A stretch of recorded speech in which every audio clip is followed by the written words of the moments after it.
नमस्कार। नियमित कार्यक्रम 6 प्रश्नमा यहाँलाई स्वागत छ। म राजीव खत्री।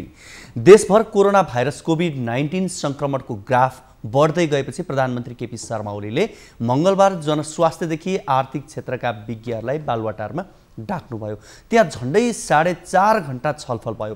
प्रधानमन्त्री निवास बालुवाटारमा भएको छलफलमा विपक्ष नेपाली कांग्रेसका सभापति शेरबहादुर देउवा, जनता समाजवादी पार्टीका अध्यक्ष महन्त ठाकुर समेत सहभागी हुनुभएको थियो। स्वास्थ्य क्षेत्रका साथै केही अन्य क्षेत्रका विज्ञलाई पनि छलफलमा बोलाइएको थियो। केही विज्ञले तत्काल 15 दिन कडा खालको लकडाउन गर्न प्रधानमन्त्रीलाई सुझाव दिएका छन् भने केहीले आवश्यकता हेरी बढी संक्रमित देखिएको ठाउँमा मात्र लकडाउन गर्न सुझाव दिएका छन्। पछिल्लो समय मानिसको भिडमा सामाजिक दूरीको त पालना भएन नै, मास्क नलगाउने भन्दा लगाउनेको संख्या निकै कम देखिन्छ।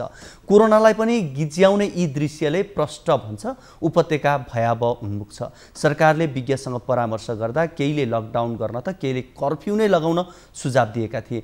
आज हामी यसै सन्दर्भमा रहेर कुराकानी गर्दैछौँ। हामीसँग हुनुहुन्छ राजनैतिक शास्त्रका अध्येता डाक्टर राजेश अहिराज। डाक्टर साहब, यहाँलाई स्वागत। धन्यवाद। नमस्कार। आराम हुनुहुन्छ? के आराम भन्नु, यस्तो बेला देशको स्थिति छ। अब तर यति हुँदै गर्दा पनि अब आराम नभए पनि हिजो प्रधानमन्त्रीजीले पनि विज्ञहरूलाई बोलाउनु हो, जहाँ यहाँ आफै पनि सहभागी हुनुभयो। विशेष गरी प्रधानमन्त्रीले विज्ञहरूलाई बोलाउनुको कारण के रहेछ? यो कोभिडको प्रभाव स्वास्थ्यमा मात्रै परेको छैन, त्यसले चाहिँ मान्छेको मनोविज्ञानमा, सामाजिक संरचनामा, आर्थिक क्षेत्रमा, हरेक क्षेत्रमा परेको छ। अनि प्रधानमन्त्रीले चाहिँ अब के गर्न सकिन्छ, के गर्दा ठिक होला भनेर विज्ञलाई मात्रै बोलाउनु भएन कि नेपाली कांग्रेसका अध्यक्ष देउबाजीलाई, जनता समाजवादी पार्टीका महन्त ठाकुरजीलाई बोलाउनु भएको थियो र त्यो सँगसँगै उहाँले चाहिँ पुष्पकमल दाहालजीलाई पनि बोलाउनु भएको थियो। तर सायद जनताको जीवन, देशको अवस्था भन्दा पनि उहाँलाई अरू कुनै महत्त्वपूर्ण काम परेकोले उहाँ आउनु भएन। तर बाँकी चाहिँ उहाँले बोलाउनु भएको, बालुवाटारले बोलाएको जति सबै त्यहाँ उपस्थित थिए। त्यसमा चाहिँ अब के गर्न सकिन्छ, हाम्रो देशको साधन स्रोतको अवस्था हामी सबैलाई थाहा छ। फेरि हामी कहाँ यो कागजी प्रक्रियाहरू हैन, वैशाखमा कुनै कुरा किन्न खोज्यो भने यो ब्युरोक्रेटिक च्यानलले गर्दाखेरि त्यो चैतसम्म पनि कतिमा किन्ने, केमा किन्ने भन्ने कुराको लफडा, यो सबैले गर्दाखेरि अब तत्काल के गर्न सकिन्छ भनेर विज्ञहरूसँग उहाँले सल्लाह लिनुभएको थियो र त्यहाँ उपस्थित अधिकांशले आफूले जानेका कुराहरू भनेका थिए। अब प्रधानमन्त्रीले विशेष गरी उहाँले बुझ्न चाहेको, जान्न खोज्नुभएको विज्ञहरूसँग, हुन त त्यहाँ यहाँले पनि भनिसक्नुभयो स्वास्थ्य क्षेत्रको मात्रै हुनुहुन्न थियो, आर्थिक क्षेत्र, सामाजिक राजनीतिक क्षेत्रका व्यक्तित्वहरू पनि हुनुहुन्थ्यो। अब विपक्षी दलका शीर्ष नेता समेत उपस्थित हुनुहुन्थ्यो त्यहाँ। यी सबै कुरा हुँदा उहाँले चाहनु भएको, बुझ्न खोज्नुभएको विषय चाहिँ के थियो?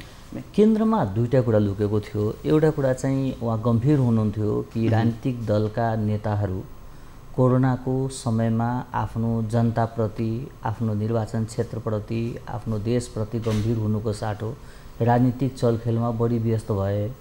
यो देश र जनताप्रतिको जिम्मेवारीपनामा कमी देखियो भनेर एउटा उहाँको उद्घोषण थियो।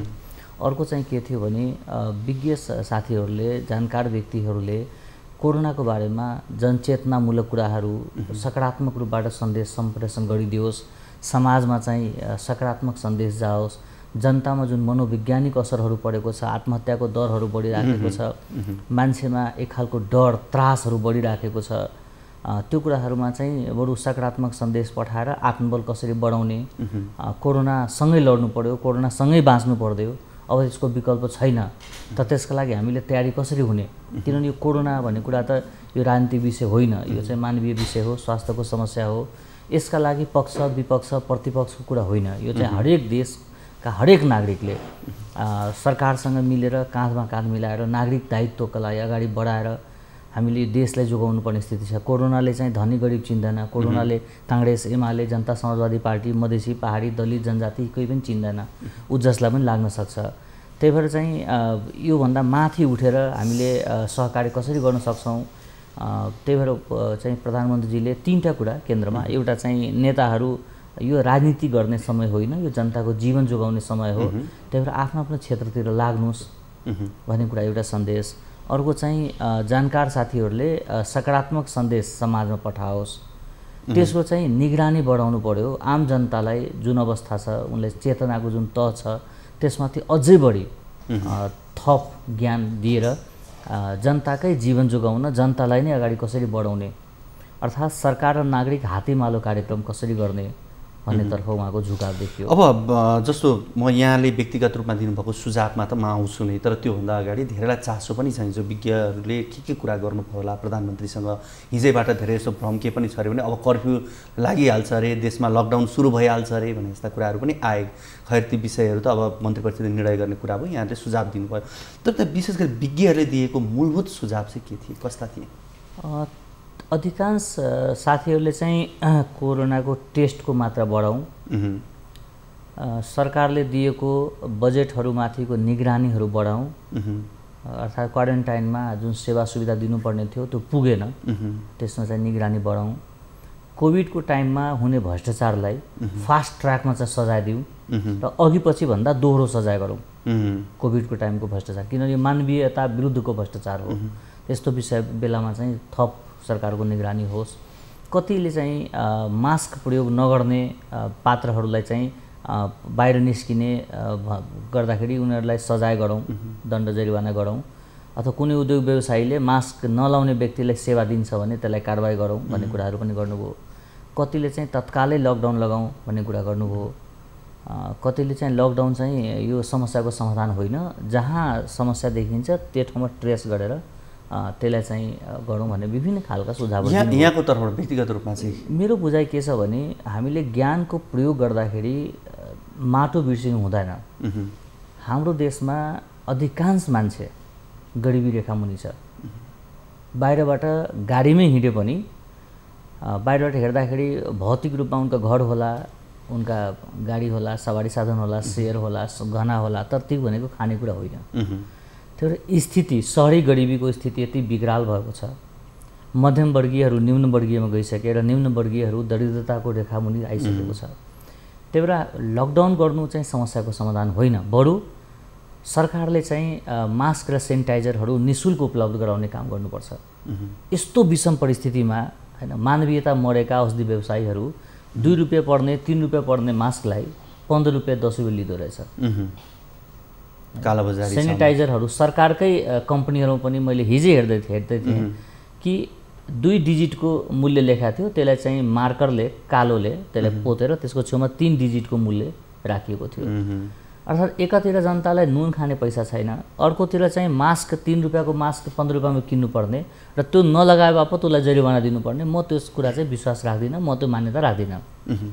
मेरो भनाइ के हो भने जनताको जीवन जोगाउन सरकारले मास्क र सेनिटाइजर निःशुल्क रूपमा उपलब्ध गराउनुपर्छ र सरकारले चाहिँ यस्तो बेलामा यो सांसद विकास कोषहरू, अरू जुन प्रधानमन्त्री राहत कोषहरू, भूकम्पका लागि आएका कोषहरू र नागरिकसँग सम्बन्धित अरू पनि प्राकृतिक प्रकोपका जति पनि कोषहरू छन् त्यो जम्मै कोषलाई एकै ठाउँमा जम्मा गर्ने हैन, र त्यसलाई चाहिँ जनता जीवन कोष भनेर सुरु गरेर फुड लोन दिने जनतालाई। के छ भने सामान्य परिवारका मान्छेहरू, दैनिक जीवन गुजारा गर्ने मान्छेहरू लाम लागेर राहत लिन सक्छ, तर मध्यमवर्गीय मान्छेहरू र त्यो खालको परिवारहरू अर्थात् कुनै एउटा सम्पन्नताको तहमा बसिसकेका परिवारहरू अहिले लाइन लागेर राहत लिने अवस्थामा छैन। तर खाद्यान्न सङ्कट, आर्थिक अवस्था, बेरोजगारी र विभिन्न खालको तनावहरूका कारणले गर्दाखेरि उनलाई पनि समस्या हुँदै गएको छ। आफ्नै मुलुकमा रोगले मर्ने कि भोकले मर्ने एउटा चयन गर्नुपर्ने बेला भइसकेपछि त्योभन्दा निर्मम स्थिति नागरिकको लागि केही हुँदैन। तर सरकारले चाहिँ फुड लोन दिनु पर्यो आफ्नो नागरिकलाई, वा जोसँग जुनसुकै कागजात होस्, नागरिकताको फोटोकपी राखेर हुन्छ कि, लाल पूर्जाको फोटोकपी राखेर हुन्छ कि, अथवा उसको कुनै पेसागत प्रमाणपत्रको फोटोकपी राखेर हुन्छ कि भने त्यो जुन जनता जीवन कोष छ त्यो जनता जीवन कोषबाट सरकारले चाहिँ एउटा लिमिटमा 1 लाख रुपियाँ हुन्छ कि 2 लाख रुपियाँ हुन्छ, त्यो लिमिटको पैसा चाहिँ फुड लोनको रूपमा दिनु पर्यो निर्व्याजी, ताकि जनताले त्यो पैसाले चामल किन्न सकोस्, दाल किन्न सकोस्, नुन किन्न सकोस्, बेसार किन्न सकोस्। त्यो अहिले चाहिँ के छ भने जनताको जीवनै जोगाउनु पर्ने बेला छ। त्यही भएर मलाई त कहिलेकाहीँ लज्जा बोध हुन्छ, यो तपाईँको कार्यक्रम भनिहालौँ कि जनता त्राहिमाम छन् तर हाम्रो नेताहरू पार्टीको बैठकमा व्यस्त छ। म यहीँ पनि प्रवेश गर्न खोज्दै थिएँ। विशेष गरी नेकपा जो सरकार सञ्चालन गरिरहेको छ उसमा आफ्नै किसिमको विवाद छ, पावर सेयरिङकै कुरामा छ भनेदेखि प्रतिपक्षमा हेर्ने हो भने अब महाधिवेशन नजिकिँदैछ, त्यहाँ पनि त्यस्तै किसिमको विवाद छ। उनीहरूको अहिलेको हरकत हेर्ने हो भने यस्तो लाग्छ कि यो देशमा कोरोनै छैन कि भने जस्तो पनि देखिन्छ। खैर अब हिजो प्रधानमन्त्रीजीले यहाँलाई विज्ञहरूको रूपमा यहाँहरूलाई बोलाइसक्नु भएको छ, छलफल गर्नुभयो, पक्कै पनि उहाँहरूमा चिन्ता रहेछ कमसेकम भन्ने कुरा त देखियो।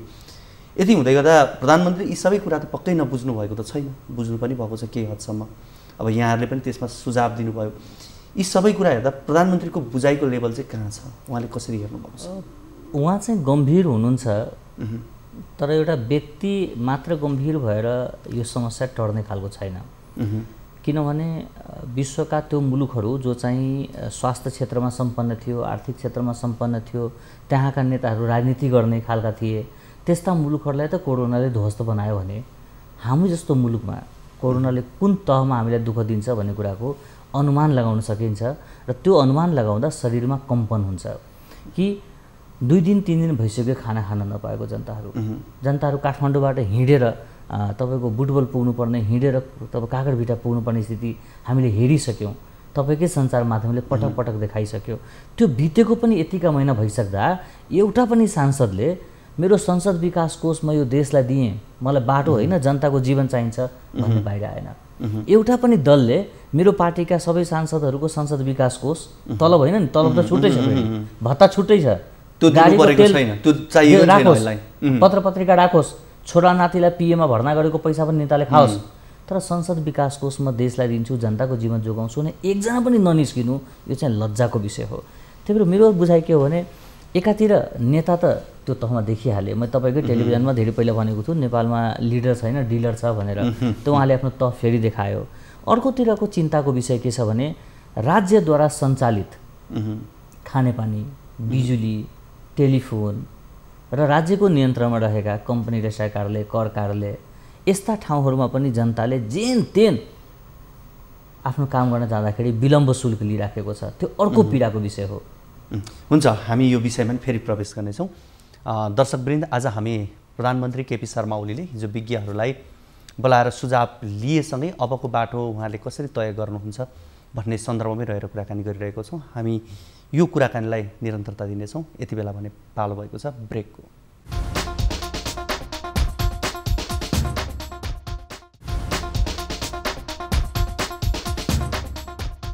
दर्शकवृन्द, हामी कार्यक्रम 6 प्रश्नमा छौँ र आज हामी प्रधानमन्त्री केपी शर्मा ओलीले विज्ञहरूलाई बालुवाटारमा बोलाएर छलफल गरेसँगै अबको बाटो कसरी अगाडि बढाउने, अझ भनौँ लकडाउनमा जाने नजाने भन्ने सन्दर्भमै रहेर आज हामी कुराकानी गरिरहेको छौँ र कोरोनाको सन्तास र सङ्क्रमणसँगै पछिल्लो समय देशमा परेको प्रभावको सन्दर्भमा रहेर पनि हामी कुराकानी गरिरहेका छौँ। हामीसँग हुनुहुन्छ राजनीतिक शास्त्रका अध्येता डाक्टर राजेश अहिराज।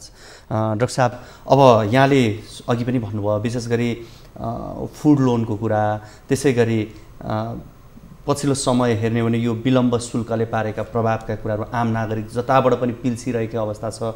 अर्कोतर्फ यहाँले मैले अनौपचारिक रूपमा यहाँ कुराकानी गर्ने क्रममा विशेष गरी जोखिम क्षेत्रमा रहेका व्यक्तिहरूको पनि चर्चा गर्नुपर्ने हामीले देख्यौँ र यो जोखिम क्षेत्र शिक्षा, स्वास्थ्य, त्यसै गरी विभिन्न क्षेत्रमा प्रहरीमै पनि हुन सक्लान्, जो चाहिँ जोखिम क्षेत्रमा रहेर काम गरिरहेका छन्, उनीहरूका लागि चाहिँ राज्यले गर्न सक्ने सम्भावना र यहाँहरूले दिएको सुझाव कस्तो रह्यो? मैले हिजो जुन 7 वटा सुझाव दिएँ, त्यो सुझावको तेस्रो नम्बरमा चाहिँ जनता जीवन कोष भन्ने थियो।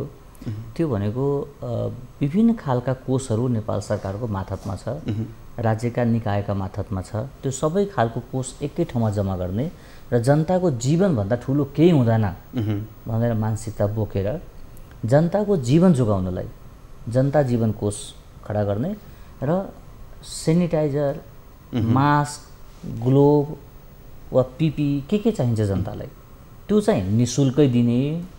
भोजनका लागि कसैले निवेदन दिन्छ भने त्यो निर्ब्याजी फुड लोन दिने, यो कुरा मैले त्यहाँ उठाएको थिएँ 3 नम्बरमा। त्यसपछि त्यहाँ चौथो नम्बरमा मैले त्यहाँ उठाएको थिएँ कि यो खास गरेर सुरक्षा, स्वास्थ्य, सञ्चार र सफाइकर्मी, यो अलिकति बढी रिस्क भएको क्षेत्र हो। यो 4वटा क्षेत्रमा काम गर्ने व्यक्तिहरूलाई सरकारको तर्फबाट तत्काल कोभिड बिमा गरिदिने इन्सुरेन्स।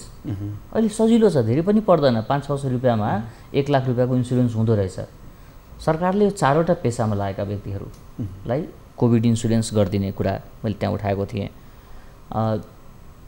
यो कोभिड इन्सुरेन्स गर्न सक्ने हो भने एकातिर आत्मबल पनि बढ्छ, अर्कोतिर राज्य मेरो अभिभावक हो भन्ने कुराको अनुभूति पनि हुन्छ हैन। त्यो पनि त्यहाँ उठाउँदाखेरि सन्देश सकारात्मक आएको थियो। र सबभन्दा ठुलो र गम्भीर कुरा चाहिँ के थियो भने मैले उठाउँदा चाहिँ कोभिडको नाउँमा हुने भ्रष्टाचार। हो, यो अब विशेष गरी 3 तहको सरकारले अहिले गरिरहेको काम, स्थानीय तह, प्रदेश र केन्द्र। केन्द्रले आफ्नो तरिकाले काम गर्यो, प्रदेशको भूमिका केन्द्रले मलाई दिएन भन्नेमै रह्यो कतिपय कुरा। स्थानीय तहको भूमिका अलिकति प्रभावकारी देखियो पछिल्लो समय हेर्ने हो भने। तर पनि आर्थिक रूपले त्यहाँको अवस्था के भयो, कति खर्च भयो, आम जननागरिकसम्म पुग्यो कि पुगेन भन्ने कुरा त रहेन। अब देशका संसदहरू यति बेला केन्द्रमै केन्द्रित हुनुहुन्छ, उहाँहरू पार्टीकै लफडामा उहाँहरू परिरहनु भएको छ। उहाँहरूलाई कोरोना छ कि छैन देशमा भन्ने कुरा थाहा छ छैन, यहाँले कसरी हेर्नुभएको छ यी सबै कुरालाई चाहिँ? हेर्नुहोस्, यो बेलामा जनप्रतिनिधि चाहे त्यो जितेका हुन् वा जित्न नसकेका हुन्, त्यो जनप्रतिनिधिहरू आफ्नो क्षेत्रमा बस्नुपर्ने थियो ताकि त्यहाँ राहतमा भ्रष्टाचार नहोस्, त्यहाँ सरकारले दिएको मापदण्ड अनुसारको राहत जनताले पाओस्, त्यहाँ आफ्नै जनताले कुहिएको चामल बाँडेर कोही धनी हुन नपरोस्, कोही व्यापारीले यही मौका हो जनतालाई लुटौँ भनेर लागेको नहोस्। तिनीहरूलाई कारबाही गराउनको लागि, सचेतना गर्नको लागि मैले त्यो कुरा त्यहाँ उठाएको थिएँ कि जनप्रतिनिधिहरूलाई आफ्नो क्षेत्रमा उपस्थित हुने, जनतालाई सचेतना फैलाउने, जनताको मनोबल बढाउने हैन। यो कोरोनासँग हामी बाँच्नुपर्छ, यसबाट हामी सतर्क यो ठाउँमा हुन सक्छौँ भनेर गर्ने र निगरानी गर्ने काम र सम्बन्धित के अरे तहअनुसार हैन सरकारलाई चाहिँ जानकारी दिने काम जनप्रतिनिधिले गर्नुपर्थ्यो। तर यहाँ त के देखियो भने जनताको लागि लकडाउन छ, हाम्रो नेताजीहरूको लागि लकडाउन छैन। उहाँहरू 50 जना 60 जनाको भिडमा हुनुहुन्छ, सरकारले बनाएको कानुनलाई उहाँ आफै उल्लङ्घन गर्नुहुन्छ हैन। सरकारले दूरीमा बस्छ भन्नुहुन्छ तर उहाँहरू भिडमा हिँड्नुहुन्छ। त्यही भएर हाम्रो सरकारले दिने तलबमा बाँचेका सांसदहरू भनौँ राज्य कोष प्रयोग गर्ने ती नेता सांसद पार्टीका प्रतिनिधि उहाँहरूले को जुन भूमिका म देखिरहेको छु, मलाई लाग्छ यिनीहरू यो देश र जनताप्रति थोरै पनि सचेत छैन। यिनलाई चाहिँ जसरी पनि दल कब्जा गर्ने, जसरी पनि पार्टीमा पद कब्जा गर्ने, जसरी पनि गुट कब्जा गर्ने त्यो खालको चाहिँ प्रतिस्पर्धा देखिन्छ। यिनका प्रतिस्पर्धा तपाईँको दलभन्दा माथि उठ्न सकेको, गुटभन्दा माथि उठ्न सकेको, जातभन्दा माथि उठ्न सकेको देखिँदैन। यो देशको जुन विषम परिस्थिति छ, यस्तो परिस्थितिमा त उहाँहरूको भूमिका के हुनुपर्थ्यो भने नेपाल सरकारलाई चाहिँ जनतालाई विलम्ब शुल्क नल्याऊ भन्ने हुनुपर्थ्यो। उहाँको भूमिका के हुनुपर्थ्यो भने आफ्नै क्षेत्रका व्यापारी वा सम्पन्न व्यक्तिहरूलाई जम्मा गरेर एक खालको कोष खडा गरेर आफ्नै क्षेत्रमा कोही भोकै मर्नु नपरोस् हैन, कसैको चुलो नबलेको सुन्नु नपरोस्, हरेकको शिक्षा, हरेकको स्वास्थ्य, हरेकको जीवन जोगाउने काम भूमिका हुनुपर्थ्यो। आखिर त जनता रहेन देश रहने हो, आखिर जनता जीवित रहेन उनलाई मत दिने हो। तर त्यो चाहिँ देखिएन, त्यो चाहिँ देखिएन। अब यो एउटा दुःखद कुरा पनि हो। अब यसरी जनप्रतिनिधि जो जनताको मत जितेर यो स्थानमा आएका छन् उनीहरू सत्ता समीकरणमै लागिरहनु, कोरोना छ कि छैन भनेर थाहा पनि नपाउने स्थिति उनीहरूमा हुनु, यो दुःखद कुरा हो। अझै चिन्ताको कुरा के हो भने प्रधानमन्त्री भइसकेका व्यक्तिहरू त्यो त देशको प्रतिनिधि हो नि, त्यो पनि काठमाडौँमै खाँदिएको छ क्या। कमसेकम पुरानो जीवित रहेका 8-10 जना पूर्व प्रधानमन्त्रीहरू एउटा प्रदेशमा गएर बसे हुन्थ्यो नि, आफ्नो गृह जिल्लामै गएर बस्दा, आफ्नो गृह जिल्लामा गएर बसे हुन्थ्यो नि। तर यति धेरै निर्लज्जताको पराकाष्ठा छ कि प्रधानमन्त्री भइसकेको व्यक्ति पनि गुट चलाएर बसिरहेछ। योभन्दा पनि ठुलो निर्लज्ज राजनीति हुन्छ?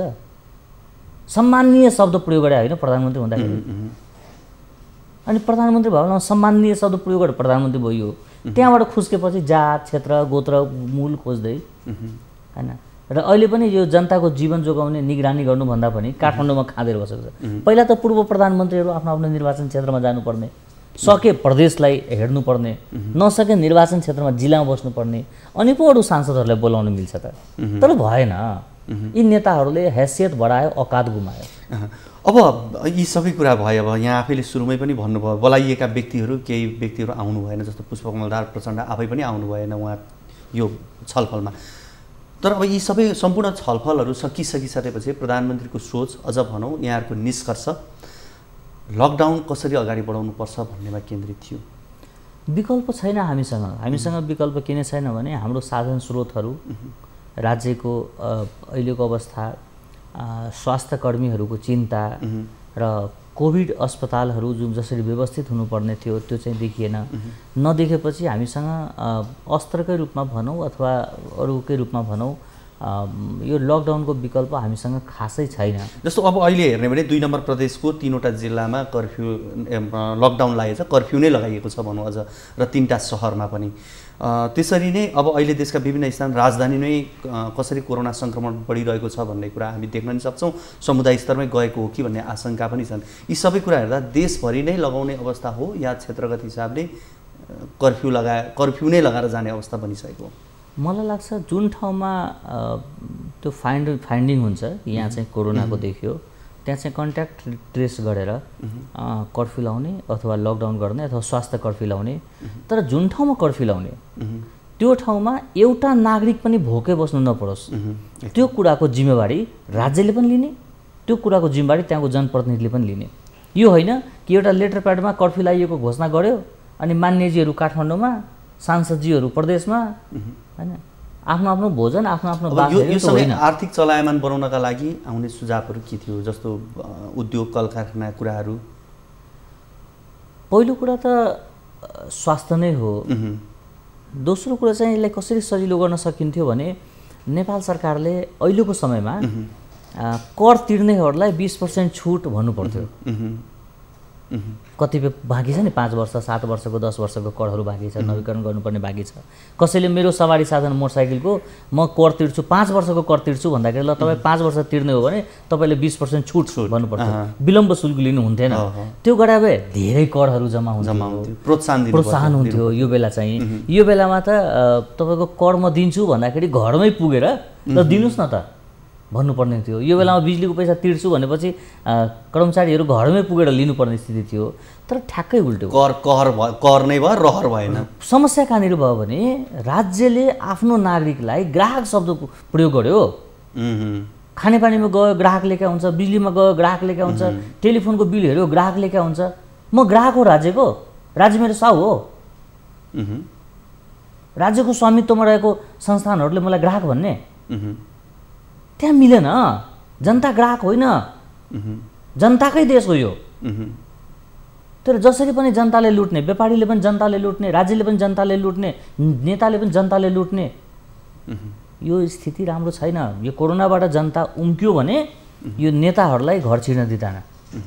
अबको बाटो के देख्नुहुन्छ यहाँले? हामी कार्यक्रमको अन्त्यमा छौँ एकदमै। हामीसँग जम्मा एउटा विकल्प के छ भने एउटा नेपालीले अरू नेपालीलाई हातमा हात साथमा साथ दिएर उनलाई भावनात्मक रूपमा बलियो बनाउँदै जाने, आफ्नो एक गाँस काटेर भए पनि उनलाई भोकै बस्न नदिने। जनताले जनताको जीवन जोगाउनुको विकल्प अब छैन। हस्, यहाँको यो महत्त्वपूर्ण समय र संवादको लागि यहाँलाई धेरै धेरै धन्यवाद। धन्यवाद, नमस्कार। दर्शकवृन्द, आज हामीले विशेष गरी प्रधानमन्त्री केपी शर्मा ओलीले विज्ञहरूलाई बोलाएर सुझाव लिएसँगै अबको बाटो कसरी अगाडि बढाउने भन्ने सन्दर्भमा उहाँले लिएका सुझाव र विज्ञहरूले दिएको सुझावकै सन्दर्भमा रहेर कुराकानी गऱ्यौँ। आजको कार्यक्रमको निर्धारित समय सकिसकेको छ। हवस् त, नमस्ते।